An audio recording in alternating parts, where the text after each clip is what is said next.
வணக்கம். எங்களுடைய சமூகத்திற்கு பிரதிநிதித்துவம் கேட்டு இந்த வீடியோவை பேசிக் கொண்டிருக்கிறேன்.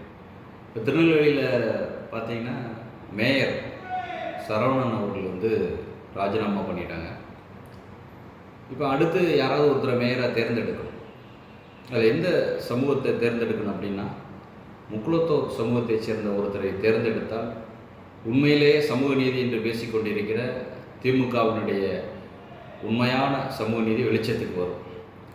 ஏன் சொல்கிறேன் அப்படின்னு பார்த்தீங்கன்னா, எல்லா சமூகங்களுக்குமே பிரதிநிதித்துவம் கொடுக்க வேண்டும், அதுதான் உண்மை.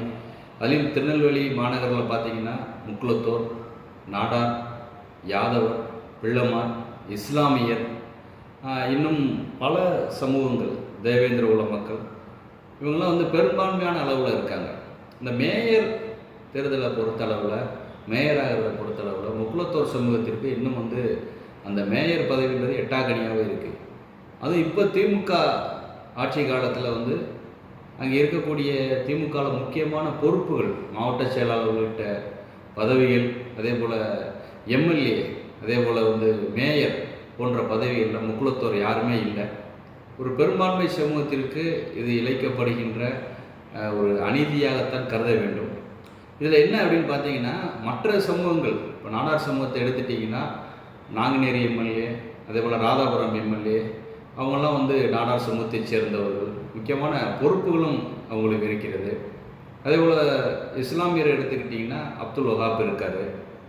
அதே போல் அவர் எம்எல்ஏவாக இருக்கார், மாவட்ட மாநகர செயலாளராக இருக்கார். அதே போல் பிள்ளமார் சமூகத்தை எடுத்துக்கிட்டிங்க அப்படின்னா ஏற்கனவே 3 மேயர் இருந்திருக்காங்க. 2006, 2011, 2006 ஏஎல்எஸ் இருந்தார், 2011 விஜிலா சத்யானந்த் இருந்தாங்க, இப்போ சரவணன் இருந்தார். யாதவர் எடுத்துட்டிங்கன்னா இப்போ துணை மேயராக இருக்காங்க, KR ராஜு அவர்கள் துணை மேயராக இருக்காங்க. ஸோ எல்லா சமூகத்துக்கும் பிரதிநிதித்துவம் கிடைச்சிருக்கு. அதே போல் தேவேந்திர குல மக்களுக்கும் பிரதிநிதித்துவம் கொடுக்கப்பட வேண்டும்.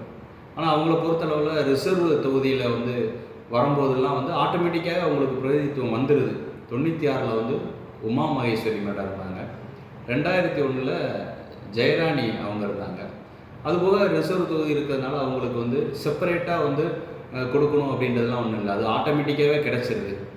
ஆனால் இந்த தேவர் சமூகத்தை பொறுத்தளவில் ஒரு அனாதையான சமூகமாக இருக்கிறது. இன்று தேவர் சமூகம் நிறைய இடங்களில், இப்போ நடந்து முடிந்த நாடாளுமன்ற தேர்தலில் திமுக வெற்றி பெற்ற இடங்களில் நிறைய இடங்களில் தேவர் சமூக வாக்குகள் அதிகமாக கிடைத்திருக்கிறது.